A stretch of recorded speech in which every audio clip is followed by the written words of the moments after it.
friends, and daily life, we often think of aesthetics as related to art, painting, or music, perhaps as something to be superficially appreciated. However, Chapter 8 of the Dhammapada offers a new perspective on aesthetics, not as a material appreciation but as a path to the inner self. Here, aesthetics means sensitivity to life itself, an awareness that lets us truly see a flower bloom or hear the birds sing. Through this kind of aesthetic awareness, we learn to engage with the world more openly and brightly. Some may wonder if it's possible to bypass an appreciation of art and move directly to higher spiritual levels. Yet, the text tells us that aesthetics is not an optional external pursuit but rather an inner quality, a bridge to inner harmony. By cultivating this sensitivity, our lives become fuller and our hearts grow more serene. This video will dive into how the path of aesthetics can lead us toward spiritual growth, guiding us to discover inner peace and richness. Let's explore this journey together. The first question. Beloved Master, I never did get turned on by classical music, and art galleries bored me silly. So is it possible to go from the first layer, the head, to the third layer, the center, and sort of bypass all this aesthetic garbage? Nirgun, yes, it is true. In the name of aesthetics, there is much garbage. But when I use the word aesthetics, I don't mean the garbage collected in the museums and art galleries. When I use the word aesthetics, I mean a quality in you. It has nothing to do with objects. Paintings, music, poetry, it has something to do with a quality in your being, a sensitivity, a love for beauty, a sensitivity for the texture and taste of things, for the eternal dance that goes on all around. An awareness of it, a silence to hear this cuckoo calling from the distance. It is not garbage, it is the very core of existence. But I can understand that you must be getting bored with the so-called classical music and paintings collected in the art galleries. And you must be a little bit puzzled why people go on talking so much about all this nonsense. Aesthetics is just an artistic approach towards life, a poetic vision. Seeing colors so totally that each tree becomes a painting, that each cloud brings the presence of God, that colors are more colorful, that you don't go on ignoring the radiance of things, that you remain alert, aware, loving, that you remain receptive, welcoming, open. That's what I mean by the aesthetic attitude, the aesthetic approach. Music has to be in your heart, your very being has to be musical, it has to become a harmony. A man can exist as a chaos or as a cosmos. Music is the way from chaos to cosmos. A man can exist as a disorder, a discord, just noise, a marketplace, or a man can exist as a temple, a sacred silence, where celestial music is heard on its own, uncreated music is heard on its own. The Zen people call it the sound of one hand clapping. In India, for centuries mystics have been talking about Anahat Nad, the unstruck sound. It is there in your very being, you need not go anywhere to listen to it. It is the ancientmost music, and the latest too.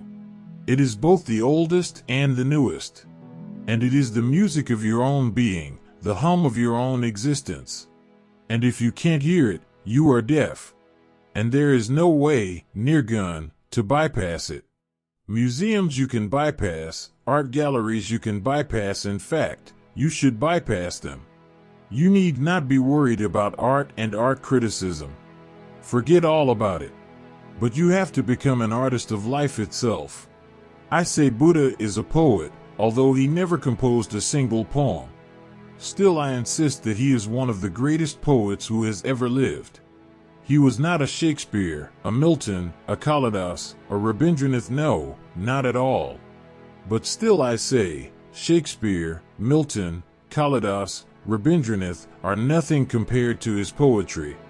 His life was his poetry, the way he walked, the way he looked at things. Just the other night, I came across one of the most beautiful statements of Saint Teresa of Avila. She says, all that you need is to look. Her whole message is contained in this simple statement, all that you need is to look.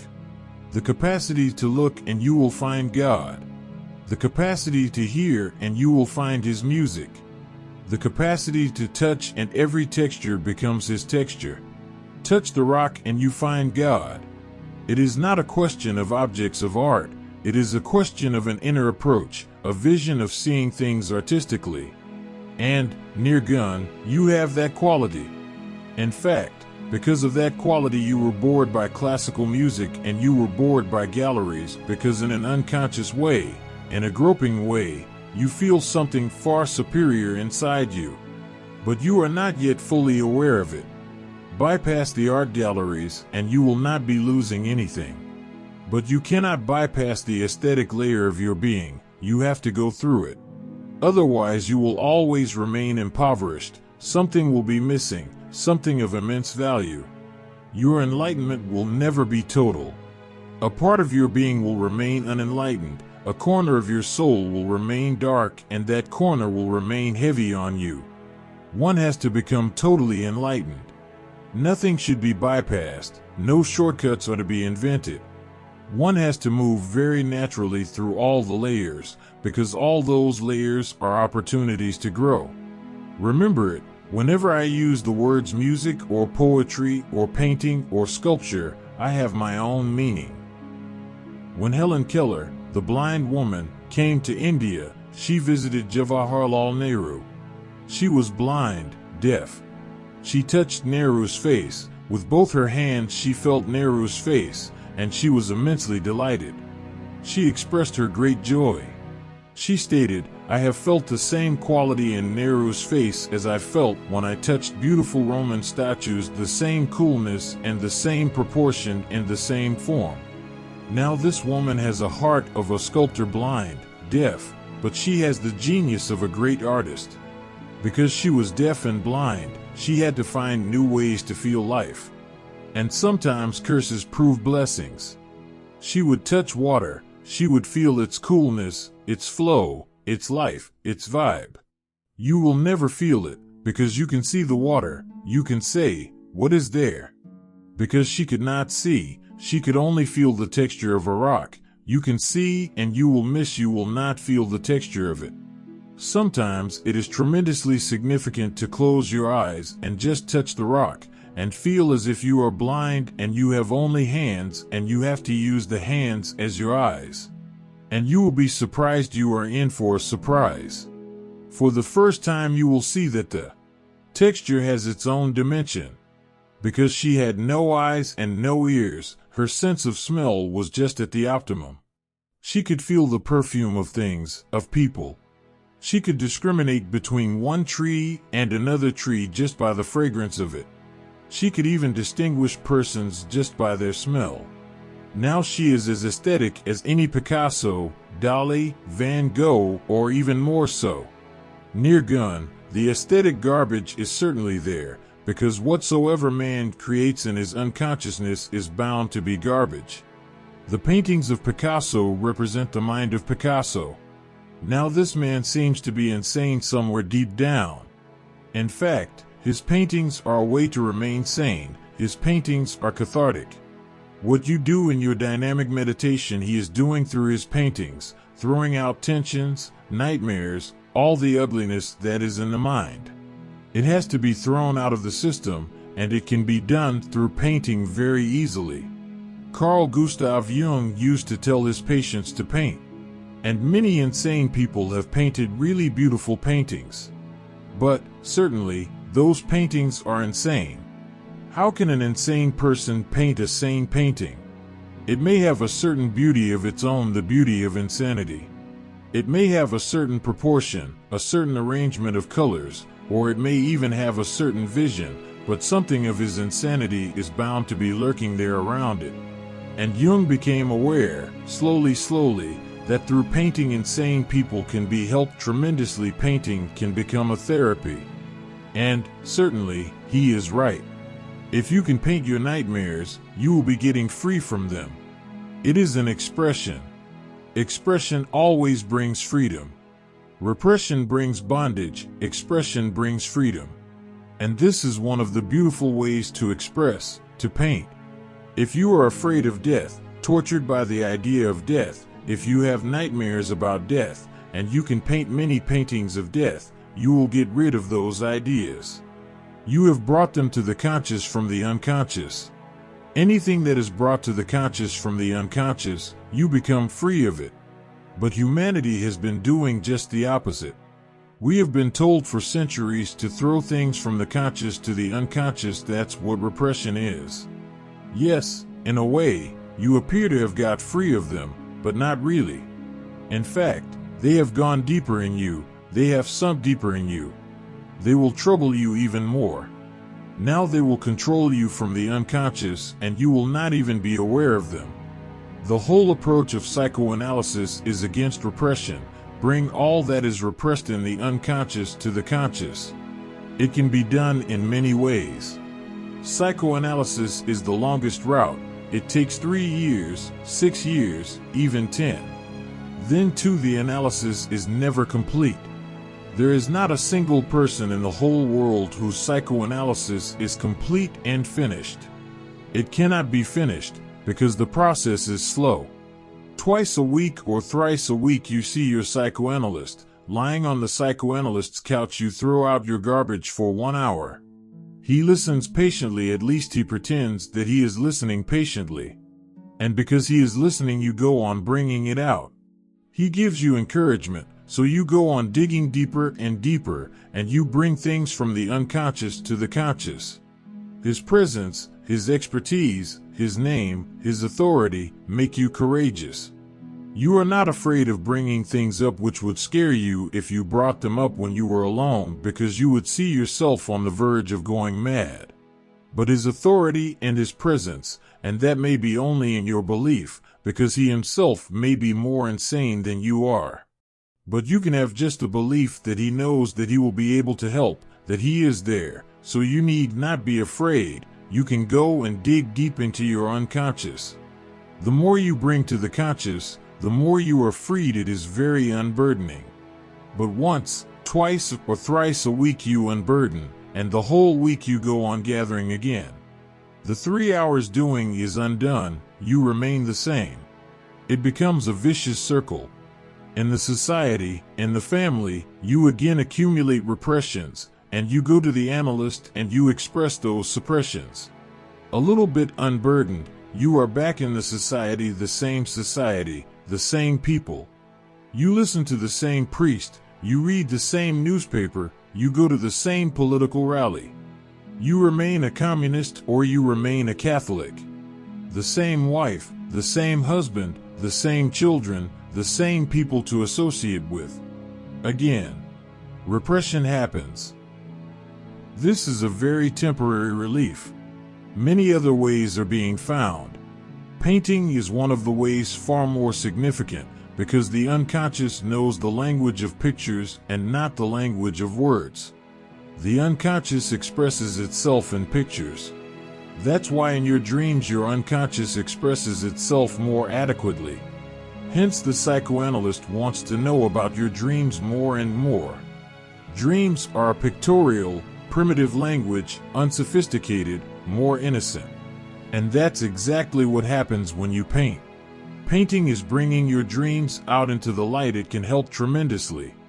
My own feeling is that if Picasso had been prevented from painting, he would have gone mad. It was his painting that saved him, although he was unaware that it was his painting that was saving him. But his painting has the quality of madness in it. If you look at a Picasso painting and meditate over it, you will feel dizzy, you will feel uneasy, you will feel tense, you will not feel relaxed. And if you live in a room where on all the walls are Picasso paintings, there is every danger that you will have nightmares, or you may go mad. Those paintings will provoke your insanity. So, near gun, you can avoid the art galleries, you can bypass Picassos, but you cannot bypass the aesthetic layer of your being. You cannot bypass the aesthetic dimension, otherwise you will remain impoverished, lopsided, something will be missing in you. And I would not like anything to be missing in my sannyasins. They have to be as scientific as possible. I don't mean, again, remember that you have to become a physicist or a chemist or a biologist or a physiologist. I don't mean that. When I say you have to be a scientist, I mean you have to be scientific. It is a metaphor. Always remember, I am talking in metaphors and similes and parables. You have to be scientific. To approach the world, the objective world, rightly, the only way is science. If the Bible says that the earth is not round but flat, don't believe in it. Be scientific. The earth is round and not flat. The Bible has no right to say anything about something objective. The Bible is a religious book. It has its own dimension. Don't confuse these dimensions. Because of this confusion, there has arisen a great conflict between science and religion. There is no need at all. Science has its own realm, its own territory. First, the priests started interfering with science. Now, the whole story is again being repeated in the opposite order. Now scientists are trying to interfere in the world of religion. Don't ask a scientist whether God exists or not. That is none of his business.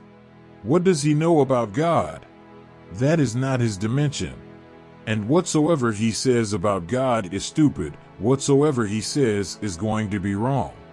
It is like asking a great doctor about poetry. He may be a great doctor, a great physician, but asking him about poetry just because he is a great physician is foolish. Or asking a great poet about your illness because he is a great poet. You can see the stupidity of it. You will not go to a great poet to be diagnosed just because he is a great poet. You will go to a doctor. He may not be a poet at all. The scientist has no right to say anything about the interiority of humanity that is not his world. But now he is interfering. He is doing the same wrong that the priests have been doing for centuries. Galileo was called by the Pope, forced in his old age to apologize because he had said that it is not the sun that goes round the earth, but the earth that goes round the sun.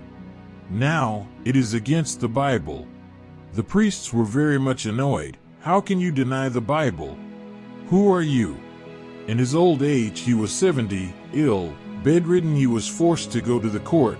He was forced to kneel down before the Pope, and he was asked to apologize. He must have been a man of humor. He must have had a great sense of humor. He said, "Yes, sir, I apologize. I declare that the Bible is right, that the earth does not go round the sun, but the sun goes round the earth. Are you satisfied, sir?" And they were all happy. They said, "We are satisfied." And then Galileo laughed. He said, "But whatsoever I say, it makes no difference. The earth goes round the sun. My statements, what do they mean? What can they do? What can I do? My saying it won't help. The earth won't listen. But I apologize, I am wrong and the Bible is right. But remember well, the earth goes round the sun. It has no obligation to fulfill my desire. I would like it to go according to the Bible and according to you, but I am helpless, utterly helpless. The Bible has many unscientific statements. The Vedas have many unscientific statements. All old scriptures have many unscientific statements, for a certain reason, because in those days there was no science as a separate phenomenon. The religious scripture was the only scripture available. So it used to collect everything. Whatever knowledge was available was collected in the scripture.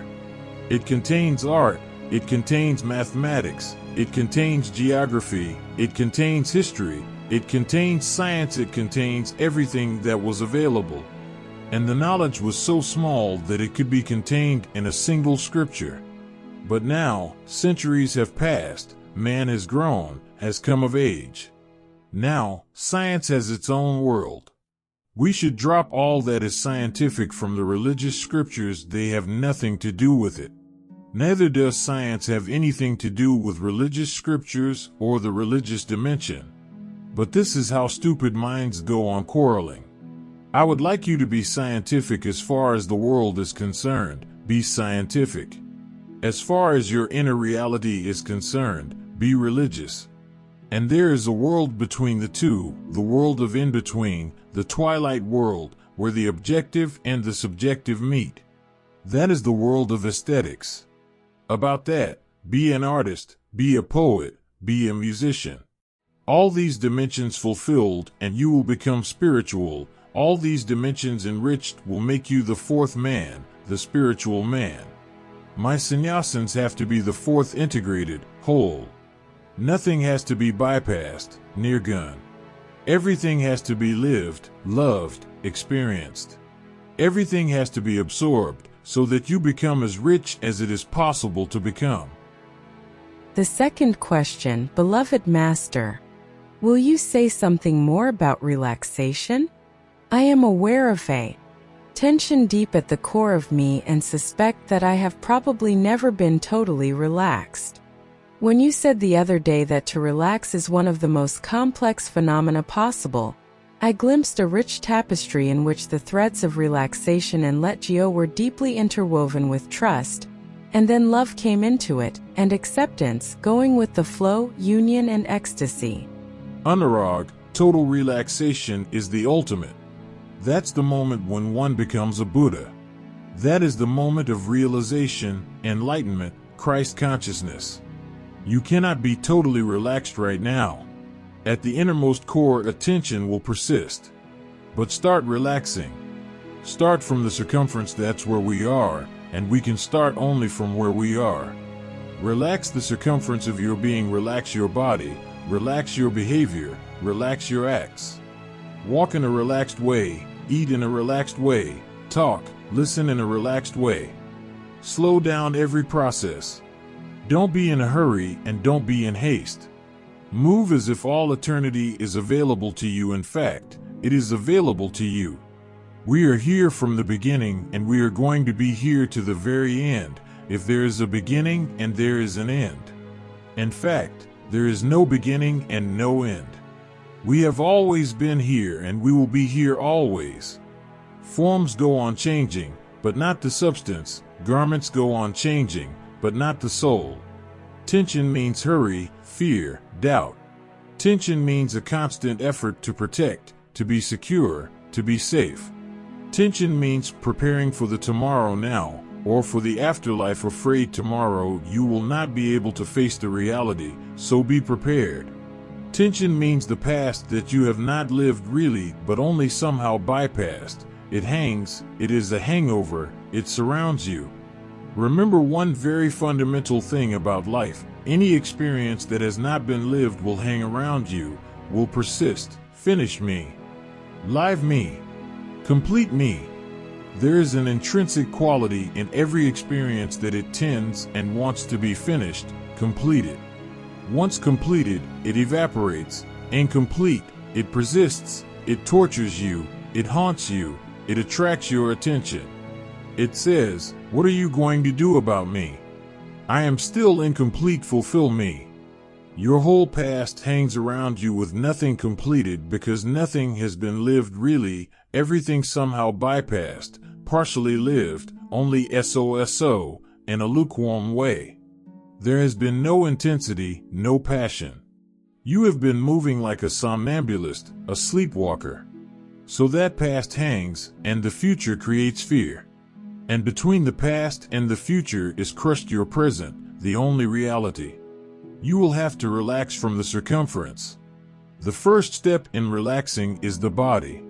Remember as many times as possible to look in the body, whether you are carrying some tension in the body somewhere at the neck, in the head, in the legs. Relax it consciously. Just go to that part of the body and persuade that part, say to it lovingly, relax. And you will be surprised that if you approach any part of your body, it listens, it follows you, it is your body. With closed eyes, go inside the body from the toe to the head, searching for any place where there is a tension. And then talk to that part as you talk to a friend. Let there be a dialogue between you and your body. Tell it to relax, and tell it, there is nothing to fear.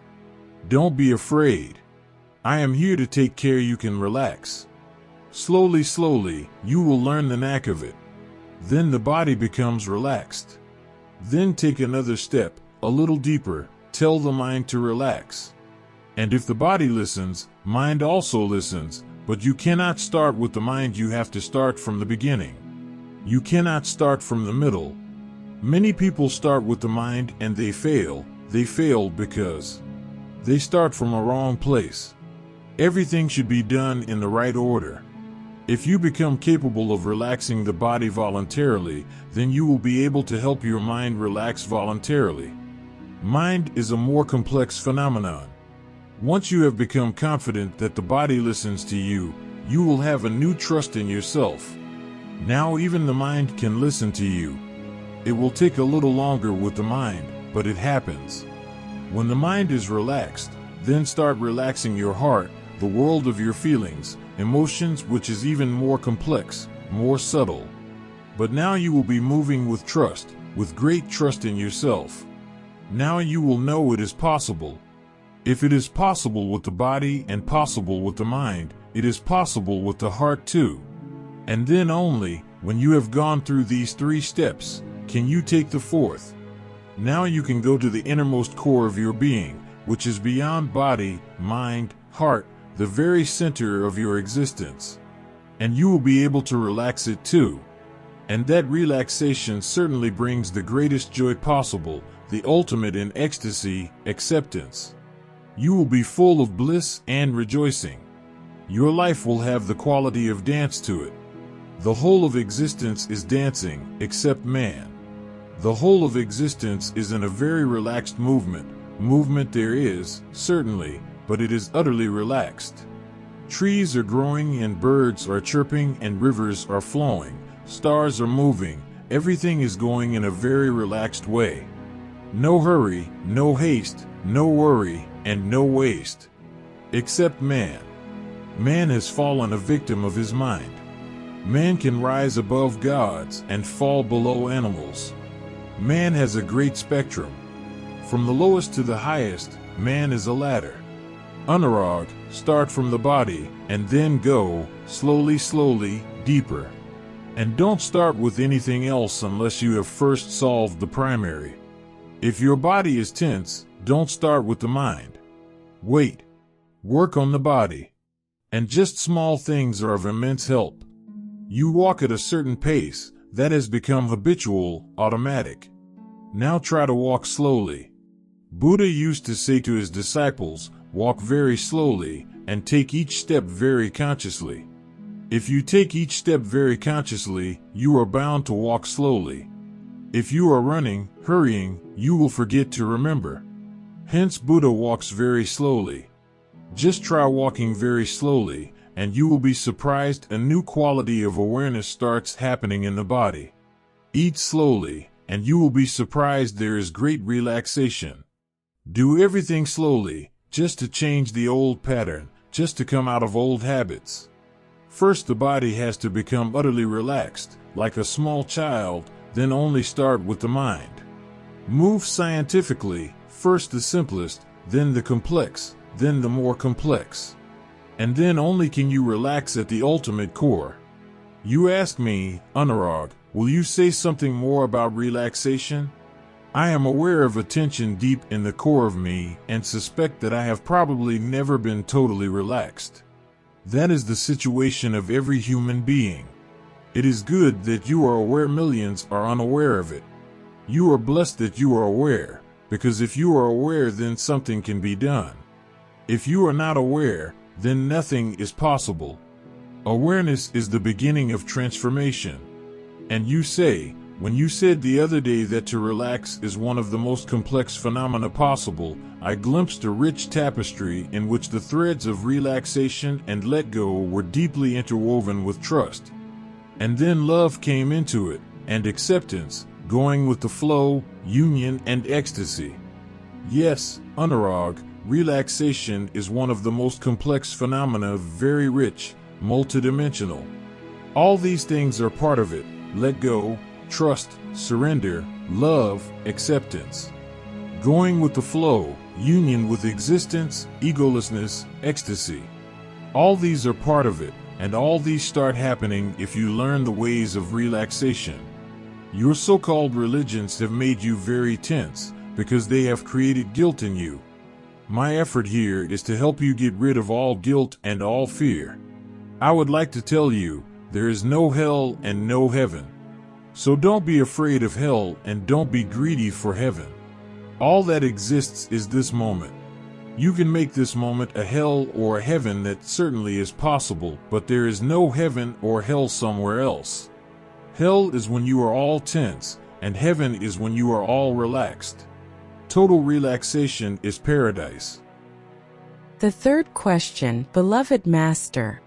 Every time you have spoken on a master, I have felt you to be in love with that master and you flowing through his sutras. In this series, though, I feel you standing apart from the Buddha and not really in love with his work. Is something changing, or am I imagining things?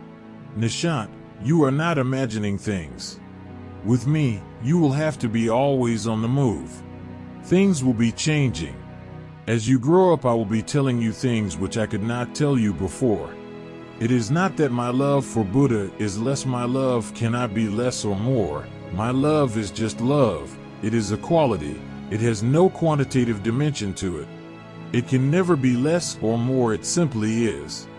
I love Buddha. I love Jesus. I love Zarathustra. I love Lao Tzu. I love Patanjali because I love you, because I love the trees, because I love the birds. My love is not less. And you are perfectly right that I am standing apart. I will be standing apart more and more in the future. I am preparing for the new phase. The work has to take a quantum leap, and much preparation is needed. The work has to take on a totally different quality now. Now I have people with me of great trust, of love, people who are committed and surrendered.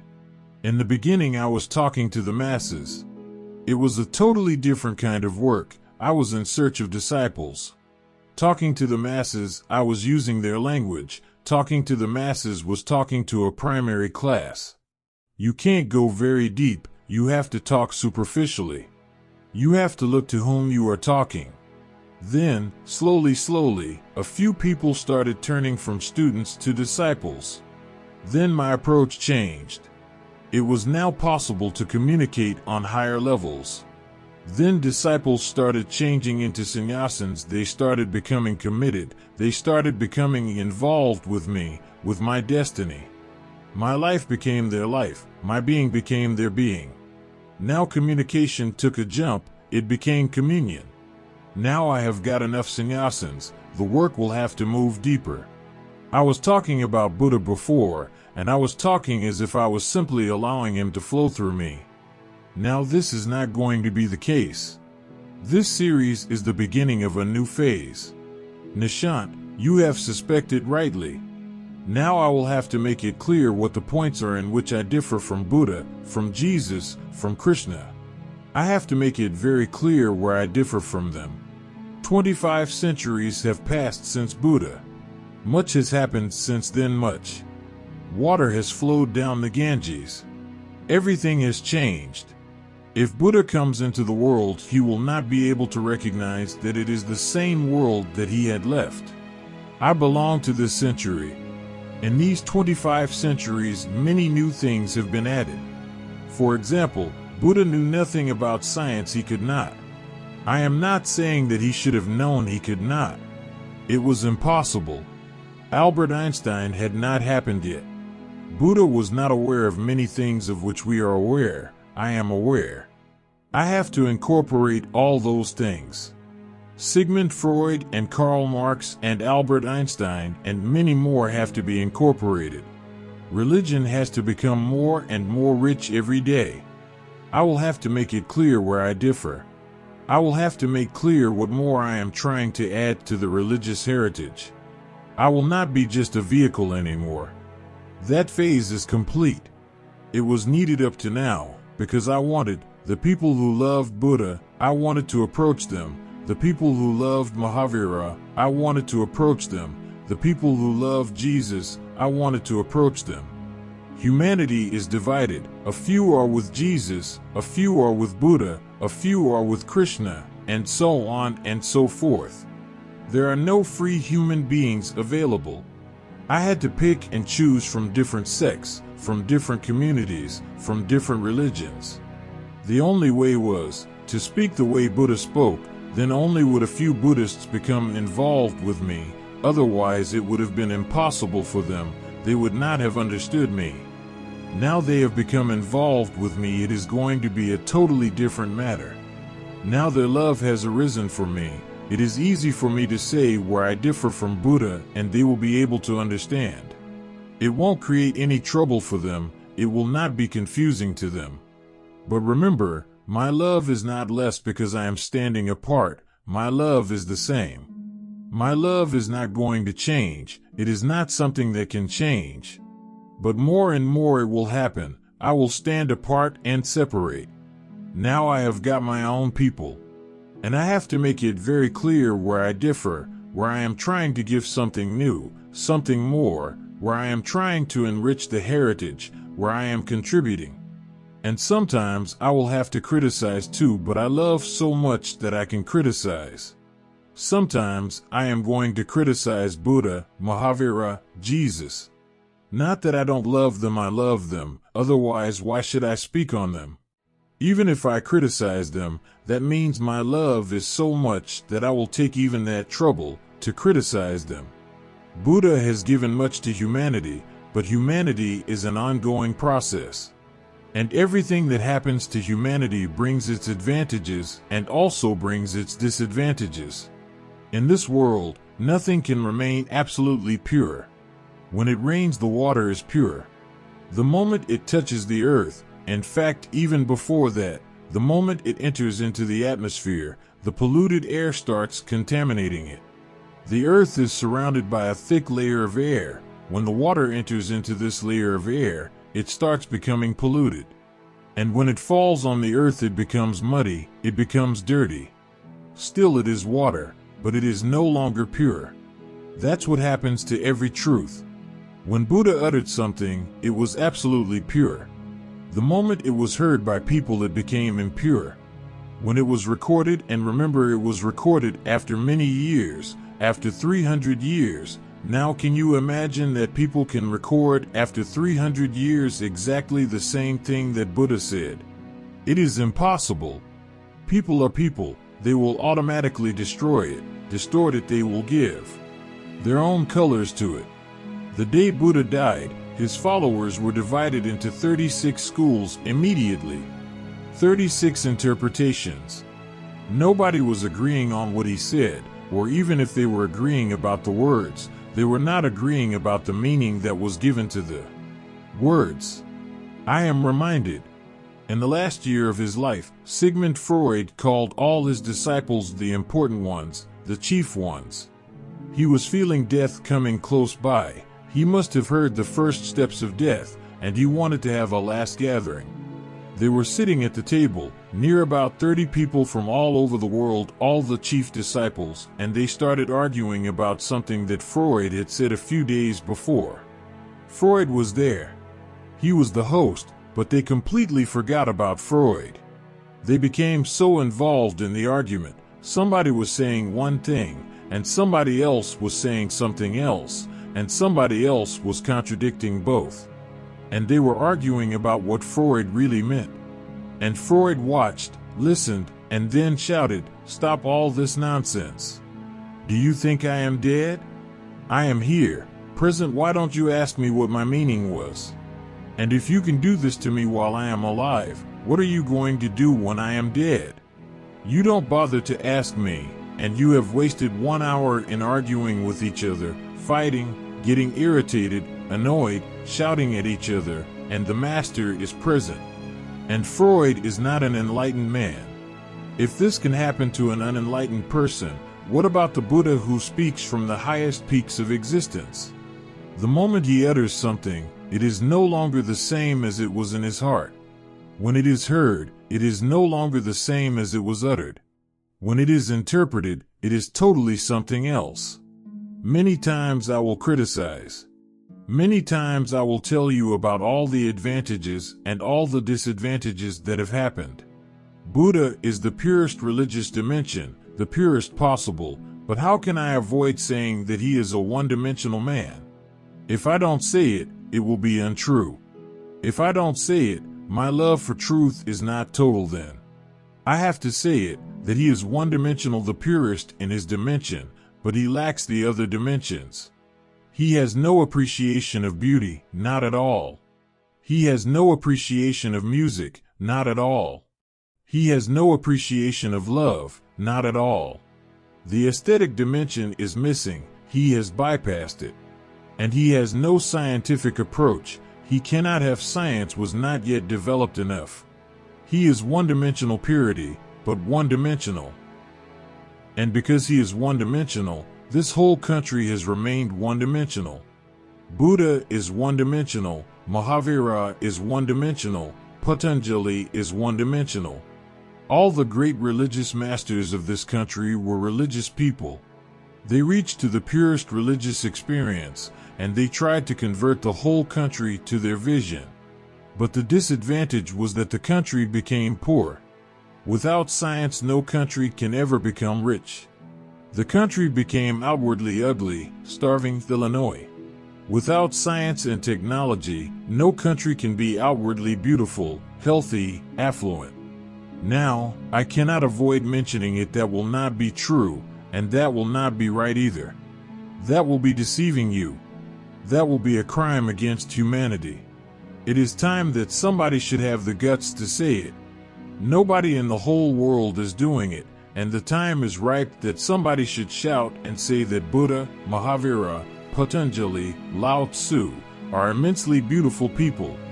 And they have contributed much. Humanity would not have been what it is without them. They are our very soul. That is absolutely true, but there is a disadvantage because they are all one-dimensional. Other dimensions have remained paralyzed, crippled. And now the time has come, other dimensions have to be fulfilled too. I would like this country to become rich, scientific, technological, healthy, well-nourished. Not only this country, but the whole of humanity. And I don't see that it is against religion. On the contrary, the more rich a country is, the more religious it can become, because richness gives you opportunity, richness gives you facility, richness gives you time and space and energy to move inwards. If you don't move, that's your responsibility. Nothing is wrong in being rich. If a rich person is not religious, he is simply mediocre, stupid. It is nothing against richness. It is simply an indication that he is foolish. If a rich person is not religious, I call him stupid, and if a poor person is religious, I call him intelligent, really intelligent. Rare intelligence is needed for the poor man to become religious. When a Kabir becomes religious, he shows more intelligence than Buddha himself. Because it is impossible, almost impossible, to become religious when you are poor. When you have not known what riches are, how can you get beyond them? One can go beyond a certain thing only when it has been experienced. It is only through experience that one surpasses and transcends. If somebody transcends without experiencing something, that simply means that he has such intelligence that he learns from others' experiences. He need not go into all those things on his own. Kabir must have looked at the rich people and seen the futility of it all. Hence he dropped that ambition, that desire. Buddha was the son of a king. He lived richly, and through experience he came to understand that all is futile and all is vanity.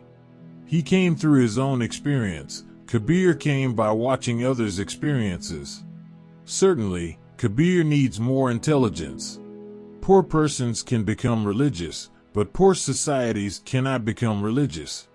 Rich persons may avoid religion, but rich societies cannot avoid religion. Now, this new dimension has to be added. Religion need not worship poverty.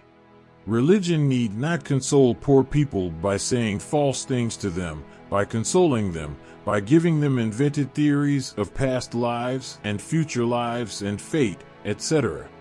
The whole earth is now capable of becoming affluent. Science has released so much power, but it has to be used rightly. Hence I am not in favor of the Western approach. The West is missing the soul, the very soul. It is only a body. And the danger is that the stupid politicians in the East are going to imitate the West. Now, every country wants to create atomic energy, even India. Poor countries like India or Pakistan, they want to create atomic bombs. Why? People are poor and starving. Just a few days ago, India launched a satellite, Bhaskar, into the sky to study industries. Don't have electricity, 5 days in a week, industries are being closed. You don't have electricity, but you launch a satellite to study the possibilities of the sky competition, foolish competition. Now there are 500 man-made satellites going round the Earth. One of them, the American Skylab, is going to fall because it has gone out of control. It can create great danger. Pune is on its way, from Bombay to Pune, and from Pune up to Canada, somewhere it will fall. And it will not fall in one piece, in one place, at least 500 pieces, and each piece will be like a bomb. It can fall on an atomic generator and can destroy the whole Earth. And all those 500 satellites, sooner or later, are going to go out of control. If the American satellite can go out of control, what about the Indian? Just 2 years ago, India launched its first satellite. Now it is functioning almost like an Indian. The name of the satellite was Aryabhata. Now it goes on giving wrong information. It is a nuisance. You cannot believe it. In the beginning they used to believe it, but then they found that it was giving absolutely wrong information. How like the Indian mind. How representative. Now they want to get rid of it. They want it to shut up, but it won't. It continues to send information. You cannot shut it up. Poor countries imitating the West. The whole thing is so foolish. The poor countries certainly need more scientific understanding, but they don't need sophisticated scientific instruments. That is not their need. And now science has released enough energy for the whole Earth to be transformed into a paradise. Buddha has contributed immensely, but as a side effect he has been one of the causes of India's poverty. I cannot ignore that fact. I have to state it. I have not stated it up to now, but now I have my own people who will understand. Mahavira has contributed tremendously to India's spiritual enrichment, but the byproduct of his teachings has been slavery for 1,000 years because of his teaching of nonviolence. India became one of the most cowardly countries in the world. Now, Krishna is right in saying to leave everything to God in the religious dimension. That's how things should be. Trust God. But not in the scientific dimension. There is a totally different mechanism that functions. Doubt, not trust. Trust is the foundation of the religious world, doubt the foundation of the scientific world. Krishna is perfectly right when he says to Arjuna, trust God. Surrender to God. Trust that whatsoever he is doing is right. Now, what has been the side effect? The side effect has been, if you are poor, trust God. If you are ill, trust God. Whatsoever he is doing is right. This is the side effect. In the religious dimension it is perfectly right, but when you bring it to the scientific dimension it becomes absolutely wrong. Now I have to say it. And I know I am going to suffer much because of these statements, because in India people are not accustomed to hearing any criticism of Krishna, Mahavira, or Buddha. No, not at all. First I will make it clear to you where I differ. And soon I will start criticizing the side effects too. Nishant, wait a little more, because I have to tell you the whole truth as it is, whatsoever the consequences. I will appreciate whatsoever is worth appreciating, and I will condemn whatsoever needs to be condemned. India's poverty, slavery, long suffering, cannot simply be tolerated, ignored. And Krishna, Mahavira, and Buddha cannot be forgiven. They are responsible. If they are to be praised for what they have contributed to the spiritual, they have to be criticized too, because they have been the root cause of India's fall. And now the time has come when everything should be put right. And it is not only a question of India, it is a question of the whole world. Just as Indian fools can imitate the West, there are Western fools who can imitate India, and can go on committing the same kind of mistakes that India has committed in the past. We have to put things absolutely clear. We have to be very, very dispassionate. That's why, Nishant, you are feeling there is a certain difference there is. You are not imagining things. My work is going into a new phase. I am entering into a new phase. Before the new commune happens, I am preparing for it. The last question, beloved master. Why am I tired of sex? Sunnan, sex is tiring, and that's why I say to you, don't avoid it. Unless you know it's stupidity, you will not be able to get rid of it. Unless you know it's sheer wastage, you will not be able to transcend it. It is good that you have started feeling tired. That is natural. Sex simply means energy being dissipated downwards. The energy has to move upwards, then it is nourishing. Then it opens inexhaustible treasures in you, AES Damo Sanantano. But if you go on and on into sex like a maniac, soon you will find yourself utterly exhausted, wasted. A newly married couple go to Niagara Falls for their honeymoon. When they arrive, they immediately check into a hotel and are not heard of for 3 days, no room service or anything. After a while, the manager gets a bit worried, so he decides to check up on them. He knocks on the door, hears a little scurrying in the room, and then a pale-looking man opens the door with just his shorts on. "We were worried," said the manager. "Well, we just got married," replied the man. "I understand," says the manager, "but you have one of the great wonders of the world." At that, a tiny voice from the back of the room interrupts, "If you show that thing to me one more time, I will jump out of the window." You don't get it.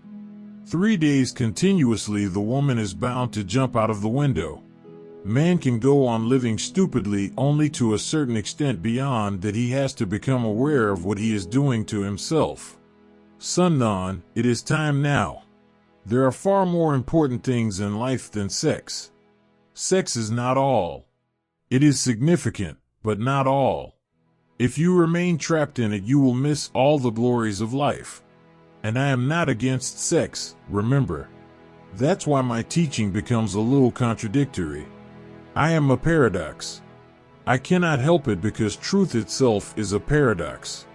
I am not against sex, because those who are against sex, they will always remain sexual. I am for sex, because if you go deep into it, you will come out of it soon. The more consciously you go into it, the sooner you will come out of it. And the day when a person comes out of sex totally is a day of great blessing. It is good that you are feeling tired. Now don't go to a physician for some medicine that won't help, or that may only postpone your tiredness a little bit more. If you are feeling tired, that simply shows that you have come to the point from where you can jump out of it. What is the point of remaining in it if you are feeling tired? Get out of it. And I am not saying repress it. When you are feeling much energy for it and you try to get out, there will be repression. But when you are exhausted and tired and you see the futility of it, you can come out of it without repression. And to come out of sex without repression is to be free of it. Freedom from sex is a great experience.